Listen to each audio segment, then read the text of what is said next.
तो आज हम करोड़ों साल पीछे जा रहे हैं, उस जमाने में जब धरती पर डायनासोर का राज था। हमारे पास जो नोट्स और कुछ लेख हैं, उनसे हम डायनासोर के उदय और उनके अचानक गायब हो जाने की कहानी समझने की कोशिश करेंगे। सोचिए जरा, एक ऐसी दुनिया करीब 6.5 करोड़ साल पहले जहां इंसान नहीं थे और चारों तरफ ऐसे जीव थे जिनका साइज आज की बिल्डिंग से भी बड़ा हो सकता था। हाँ बिल्कुल, जमीन से लेकर आसमान तक हर जगह वो फैले हुए थे। लेकिन फिर जो सबसे बड़ा सवाल है, और आपके स्रोतों में भी ये बार बार आता है, कि ऐसा क्या हुआ एक ही दिन में कि डायनासोर और उनके साथ धरती की लगभग 75% प्रजातियां हमेशा के लिए खत्म हो गईं। चलिए इसी पहेली को सुलझाते हैं। ठीक है, तो कहानी शुरू होती है काफी पहले, लगभग 24 करोड़ साल पहले, ट्रायसिक पीरियड में। हाँ, जैसा आपके नोट्स में भी है, तब सारे महाद्वीप एक साथ जुड़े हुए थे, पैंजिया, और माहौल काफी सूखा था। और तब के डायनासोर वैसे नहीं थे जैसे हम फिल्मों में देखते हैं, मतलब छोटे थे। हाँ बिल्कुल, शुरुआती डायनासोर तो काफी छोटे थे, कोई 2 मीटर के आसपास, कोई बहुत विशाल नहीं। अच्छा, तो ये विशालकाय रूप बाद में आया। फिर आपके एक लेख में वो बड़े बदलाव की बात है, करीब 20 करोड़ साल पहले, जब पैंजिया टूटने लगा। सही, और वो टूटना कोई शांत घटना नहीं थी, भयंकर ज्वालामुखी फटे। ओह! और उनसे निकली भारी मात्रा में CO2, मतलब कार्बन डाइऑक्साइड और सल्फर डाइऑक्साइड। तो पहले गर्मी बढ़ी होगी, ग्लोबल वार्मिंग। हाँ, पहले तो ग्लोबल वार्मिंग हुई, लेकिन फिर इन्हीं गैसों और धूल ने सूरज की रोशनी को रोक दिया। अच्छा। और एसिड रेन भी हुई, जिसने समुद्रों को मतलब काफी जहरीला बना दिया। ये एक बहुत बड़ा विलुप्ति का दौर था, ट्राइसेक जुरासिक एक्सटिंक्शन कहते हैं इसे। और सबसे अजीब बात, जैसा आप कह रहे थे और नोट्स में भी है, इस महाविनाश में धरती की 80% प्रजातियां खत्म हो गई। हाँ, 80%। लेकिन डायनासोर बच गए, ये कैसे? ये बड़ा सवाल है। पक्का तो कोई नहीं जानता, पर एक थ्योरी ये है कि शायद वो गर्म माहौल को दूसरों से बेहतर झेल सकते थे। और इस घटना ने उनके जो कॉम्पिटिटर्स थे उनको रास्ते से हटा दिया, और यहीं से उनका सुनहरा दौर जुरासिक पीरियड शुरू हुआ, करीब 20 करोड़ साल पहले से 14.5 करोड़ साल पहले तक। मतलब अब मैदान खाली था उनके लिए। बिल्कुल, अब उन्हें फैलने का पूरा मौका मिला। और फैले भी खूब। आपके स्रोतों में टाइटानोसॉरस जैसे नाम है, 15 मीटर ऊंचे, 15,000 किलो से ज्यादा वजनी। ये तो कल्पना करना भी मुश्किल है। हाँ, वो तो भीमकाय थे, और इसी दौर में वो पहले उड़ने वाले या कहें ग्लाइड करने वाले जीव भी आए, जैसे आर्कियोपेट्रिक्स। अच्छा, पंखों वाले डायनासोर। और पैंजिया भी अब टूट चुका था, लॉरिशिया और गोंडवाना लैंड में। हाँ, वो प्रक्रिया चल रही थी, महाद्वीप अलग हो रहे थे। इसका असर क्या हुआ उनके विकास पर? महाद्वीप अलग हुए तो अलग अलग वातावरण बने, इससे डायनासोर और भी ज्यादा विविध होते गए, अलग अलग तरह के डायनासोर विकसित हुए। और ये सिलसिला क्रिटेशियस पीरियड में, जो कि करीब 14.5 से 6.5 करोड़ साल पहले तक था, शायद अपने चरम पर पहुंच गया। ये सबसे लंबा दौर भी था। हाँ बिल्कुल, क्रिटेशियस में उनकी आबादी और विविधता दोनों ही पीक पर थी। आपके नोट्स में कितने अलग अलग तरह के नाम हैं। रैप्टर्स हैं, वो कवच वाले एंकिलोसॉरस, और वो विशाल शाकाहारी अर्जेंटिनोसॉरस 77 टन। सोचिए, 77 टन। और फिर वो सबका पसंदीदा शिकारी टी-रेक्स। हाँ, टी-रेक्स 40 फीट लंबा, और कहते हैं उसका जबड़ा धरती पर शायद सबसे मजबूत था। हाँ, उसकी बाइट फोर्स जबरदस्त थी।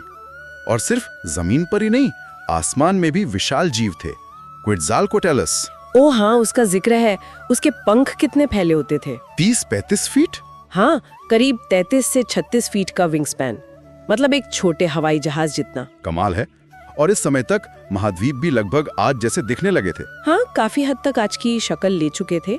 मौसम भी गर्म और नम था, डायनासोर के लिए एकदम बढ़िया। एक और दिलचस्प बात आपके नोट्स में है कि फूल वाले पौधे और घास भी इसी दौरान पहली बार आए। सही कहा, ये भी इसी क्रिटेशियस पीरियड की देन है। तो कुल मिलाकर डायनासोर के लिए सब कुछ परफेक्ट लग रहा था। 17 करोड़ साल से ज्यादा का राज, कोई असली कंपटीशन नहीं, माहौल भी अनुकूल। ऐसा लगता था कि अब इन्हें कौन रोक सकता है।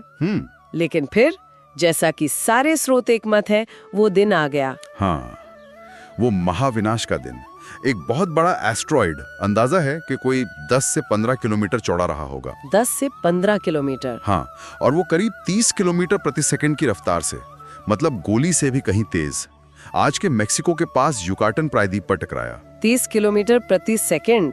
आपके एक लेख में उसकी टक्कर की ताकत का अंदाजा दिया है कि उससे 180 किलोमीटर चौड़ा गड्ढा बन गया और हिरोशिमा बॉम्ब से कोई 1 अरब गुना ज्यादा ऊर्जा निकली। हाँ, वो टक्कर महाविनाशक थी।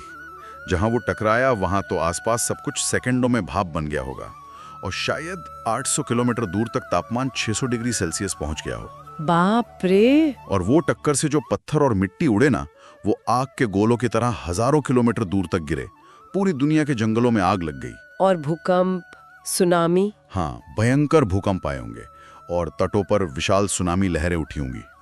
लेकिन ये तो सिर्फ शुरुआत थी। असली तबाही तो बाद में आई है ना, जिसे न्यूक्लियर विंटर या इम्पैक्ट विंटर कहा गया है। बिल्कुल सही।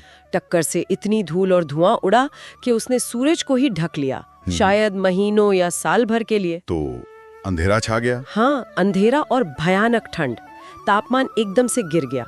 सूरज की रोशनी नहीं तो पौधे मरने लगे, फोटोसिंथेसिस रुक गया। और पौधों के बिना पूरी फूड चेन ढह गई। सही, पौधे खत्म तो उन्हें खाने वाले शाकाहारी डायनासोर भूखे मरने लगे। और जब शाकाहारी खत्म तो उन्हें खाने वाले मांसाहारी भी, वो भी खत्म।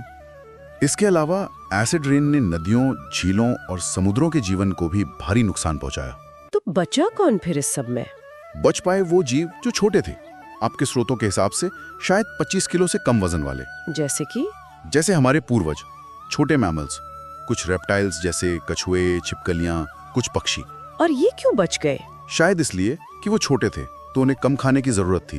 वो जमीन के नीचे बिलों में छिप सकते थे या फिर वो मरे हुए जीवों, फंगस, सड़ी गली चीजों पर गुजारा कर सकते थे। तो मतलब सिर्फ एक घटना, एक एस्ट्रॉइड और डायनासोर का 17 करोड़ साल से भी लंबा राज खत्म? हाँ, और सिर्फ डायनासोर ही नहीं, धरती की लगभग 75% प्रजातियां उसी एक घटना में विलुप्त हो गई। क्रिटेशियस पीरियड का अंत। एक झटके में पूरी दुनिया बदल गई। ये घटना बेशक बहुत विनाशकारी थी, लेकिन इसी विनाश ने छोटे मैमल्स को आगे बढ़ने का, विकसित होने का मौका दिया। और उन्हीं से फिर आगे चलकर हम इंसान आए। हाँ, ये एक तरह का विरोधाभास ही है कि एक महाविनाश ने हमारे विकास का रास्ता खोला। वाकई ये सोचना बहुत अजीब लगता है कि करोड़ों साल तक धरती पर हावी रहने वाली एक पूरे प्रजाति का अंत इतनी अचानक एक बाहरी घटना से हो गया। यह हमें ये भी याद दिलाता है कि चीजें कितनी अप्रत्याशित हो सकती हैं।